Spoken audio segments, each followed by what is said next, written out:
नमो नारायणाय। जय बृहस्पति देव, जय श्री हरि विष्णु। आप सभी का बहुत बहुत स्वागत है आपके अपने YouTube चैनल व्रत त्योहार कथाएं में। मैं हूं आपके साथ रिमझिम शर्मा। सभी भक्तों के लिए आज इस वीडियो के जरिए मैं बृहस्पतिवार व्रत कथा शेयर करने जा रही हूं। अगर आप भी बृहस्पतिवार का व्रत करते हैं तो प्रेम पूर्वक भगवान श्री हरि विष्णु गुरु बृहस्पति का ध्यान कर इस कथा का श्रवण करें। बृहस्पतिवार व्रत कथा।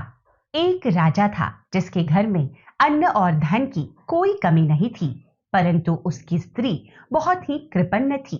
वह किसी भिक्षार्थी को कभी कुछ नहीं देती थी, सारे दिन घर के कामकाज में ही लगी रहती। एक समय साधु महात्मा बृहस्पतिवार के दिन उसके द्वार पर आए और भिक्षा की याचना की। स्त्री उस समय घर के आंगन को लीप रही थी, इस कारण साधु महाराज से कहने लगी कि महाराज, इस समय तो मैं लीप कर रही हूं, आपको कुछ नहीं दे सकती, फिर किसी अवकाश के समय आना। साधु महात्मा खाली हाथ चले गए। कुछ दिन पश्चात वह साधु फिर आए और उसी प्रकार भिक्षा मांगी। रानी उस समय अपने लड़के को खाना खिला रही थी। कहने लगी कि हे महाराज, क्या करूं, अवकाश ही नहीं है, इसीलिए आपको कुछ नहीं दे सकती। तीसरी बार महात्मा आए तो भी उसने उनको टालना चाहा, परंतु महात्मा कहने लगे, यदि तुमको बिल्कुल अवकाश हो जाए तब तो तुम मुझको भिक्षा दोगी। रानी कहने लगी कि हाँ महाराज, यदि ऐसा हो जाए तो बहुत ही कृपा होगी। साधु महाराज कहने लगे, अच्छा, मैं तुमको एक उपाय बताता हूँ। बृहस्पतिवार के दिन चढ़ने पर उठो और सारे घर में झाड़ू लगाकर कूड़ा एक तरफ इकट्ठा करके रख दो। घर में चौका मत लगाओ। फिर स्नान आदि करके घर वालों को कह दो कि वह हजामत आदि अवश्य बनवाए। रसोई बनाकर चूल्हे के पीछे रखा करो, सामने कभी न रखो। सायंकाल को बहुत अंधेरा होने के पश्चात दीपक जलाया करो तथा बृहस्पतिवार को पीले वस्त्र कभी मत धारण करो, न ही पीले रंग की चीजों का भोजन करो। यदि ऐसा करोगी तो तुमको घर का कोई काम नहीं करना पड़ेगा। रानी ने ऐसा ही किया। बृहस्पतिवार को खूब दिन चढ़ने पर उठने लगी, झाड़ू आदि लगाकर कूड़े को एक तरफ इकट्ठा कर दिया। पुरुषों ने भी हजामत आदि बनवाई। भोजन बनाने के पश्चात चूल्हे के पीछे रख दिया। उसके पश्चात वह सब बृहस्पतिवारों को ऐसा ही करती रही। अब कुछ दिनों के बाद उसके घर में खाने तक को दाना भी न बचा और भोजन के लिए दोनों समय तरसने लगे। राजा रानी से कहने लगा कि रानी, तुम यहाँ पर रहो, मैं दूसरे देश को जाऊं, क्योंकि यहाँ पर मुझे सभी मनुष्य जानते हैं, इसीलिए कोई कार्य भी नहीं कर सकता। देश चोरी परदेश भीख बराबर है, ऐसा कहकर राजा परदेश चला गया। वहां जंगल में जाता और लकड़ी काट कर लाता तथा शहर में बेचता। इस प्रकार जीवन व्यतीत करने लगा। राजा के घर रानी और दासी दुखी रहने लगी। किसी दिन भोजन मिलता और किसी दिन पानी पीकर ही रह जाती।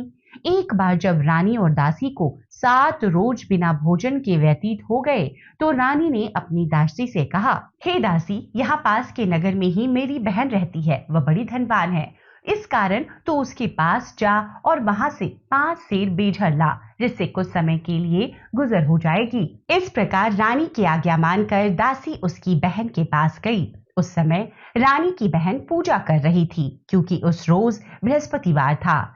जब दासी ने रानी की बहन को देखा तो वह बोली, हे रानी, मुझे तुम्हारी बहन ने भेजा है, मेरे लिए 5 सेर बेझर दे दो। इस प्रकार दासी ने कई बार कहा, परंतु रानी ने कुछ उत्तर न दिया, क्योंकि वह उस समय बृहस्पतिवार के व्रत की कथा सुन रही थी। इस प्रकार जब बांदी को किसी प्रकार का उत्तर न मिला तो वह बहुत दुखी हुई तथा क्रोध भी आया और लौटकर अपने गांव में रानी के पास आकर बोली, हे रानी, तुम्हारी बहन तो बहुत ही बड़ी आदमी है, वह छोटे मनुष्यों से बातें भी नहीं करती। जब मैंने उससे कहा तो उसने किसी प्रकार का उत्तर नहीं दिया। रानी बोली, इसमें उनका कोई दोष नहीं है, जब बुरे दिन आते हैं तब कोई सहारा नहीं देता। अच्छे बुरे का पता आपत्ति काल में ही लगता है, जैसे ईश्वर की इच्छा होगी वह होगा, यह सब हमारे भाग्य का दोष है। उधर उस रानी ने देखा कि मेरी बहन की दासी आई थी, परंतु मैं उससे नहीं बोली। इससे वह बहुत दुखी हुई होगी।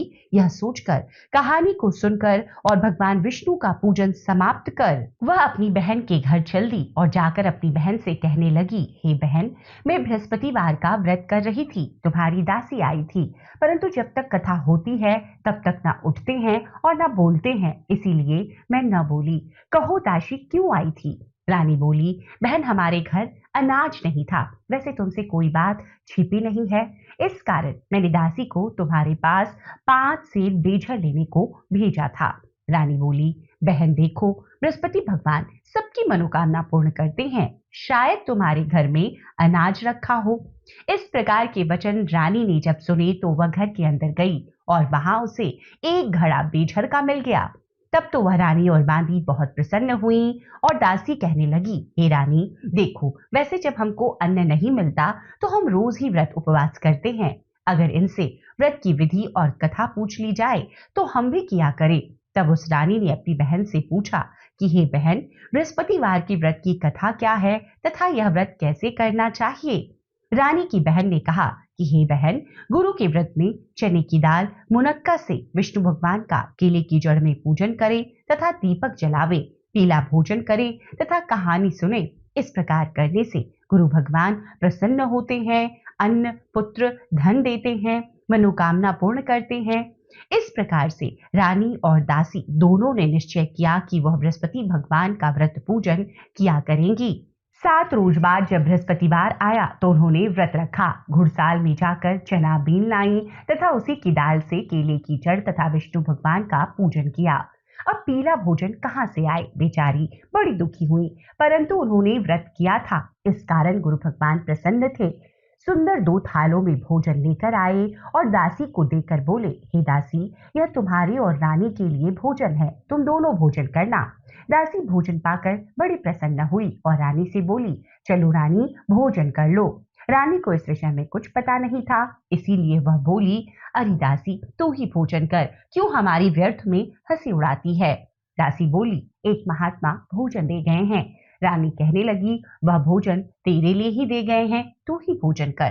दासी कहने लगी, वह महात्मा हम दोनों को 2 थालों में भोजन दे गए हैं, इसीलिए हम और तुम दोनों ही साथ साथ भोजन करेंगी।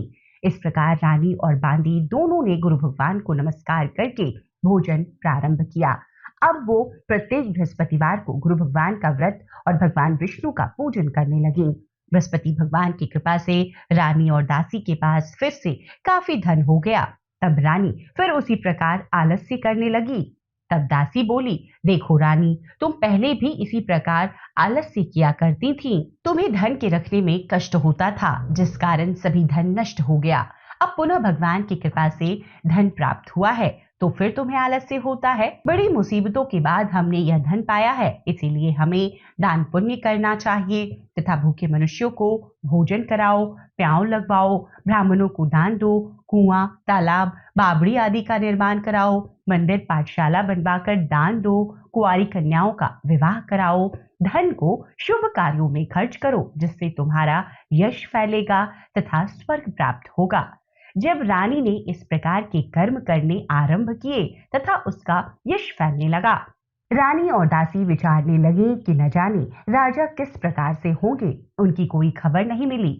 गुरु भगवान से उन्होंने प्रार्थना की और भगवान ने रात्रि में राजा को स्वप्न में कहा, हे राजा, उठ, तेरी रानी तुझको याद करती है, अपने देश को चलो। राजा प्रातःकाल उठा और विचार करने लगा कि स्त्री जाति तो खाने और पहनने की संगिनी होती है, पर भगवान की आज्ञा मानकर वह अपने नगर के लिए चलने को तैयार हुआ। इससे पूर्व जब राजा परदेश चला गया था तो प्रतिदिन जंगल में से लकड़ी बीन कर लाने लगा था और उसे शहर में बेचकर अपने दुखी जीवन को बड़ी कठिनाई से व्यतीत करता था। एक दिन राजा दुखी होकर पुरानी बातों को याद करके रोने लगा। तब उस जंगल में से बृहस्पति देव एक साधु का रूप धारण करके प्रकट हुए और राजा के पास आकर बोले, हे लकड़हारे, तुम इस जंगल में किस चिंता में बैठे हो, मुझको बताओ। यह सुनकर राजा के नेत्रों में आंसू भर आया और वह बोला, हे प्रभु, आप सब कुछ जानने वाले हो। इतना कह साधु को अपनी संपूर्ण कहानी बतला दी। महात्मा दयालु होते हैं, वे उससे बोले, हे राजा, तुम्हारी स्त्री ने बृहस्पति देव का अपमान किया था, जिसके कारण तुम्हारी यह दशा हुई।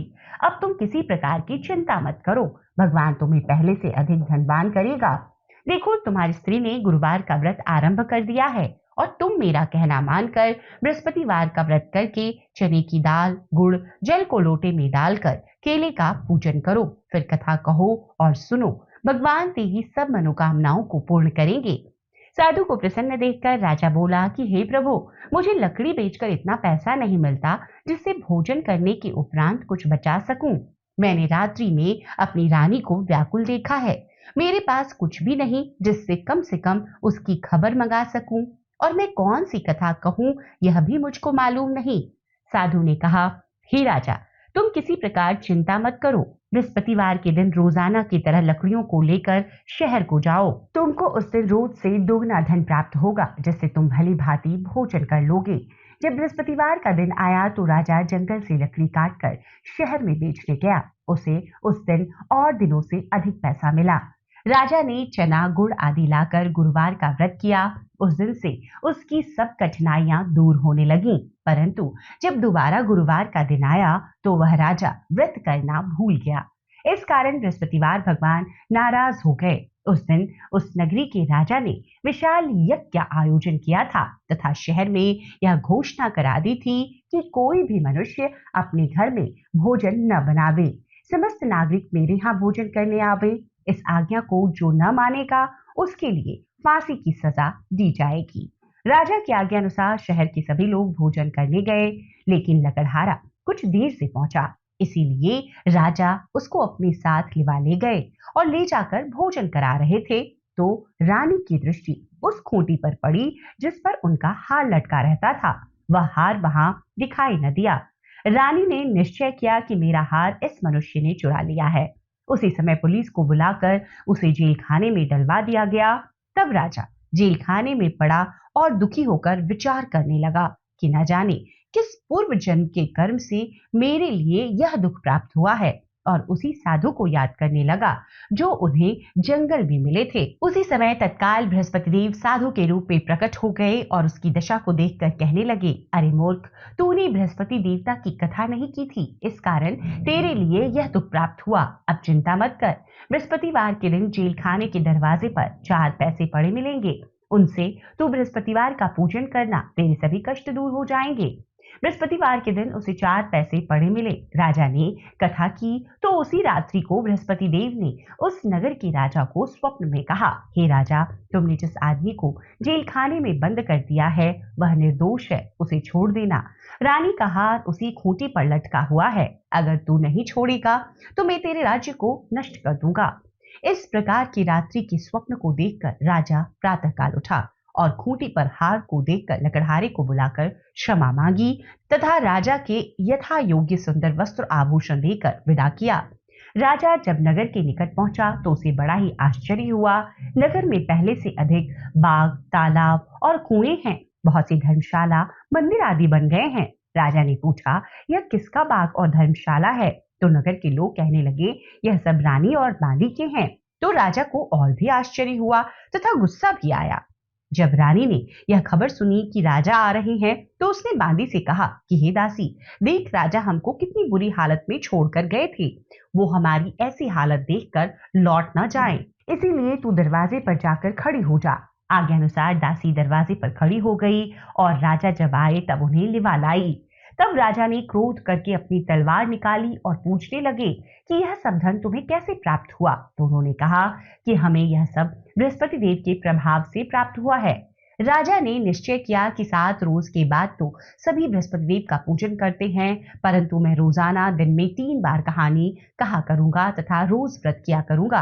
अब हर समय राजा के दुपट्टे में चने की दाल बंधी रहती तथा दिन में 3 बार कहानी कहता।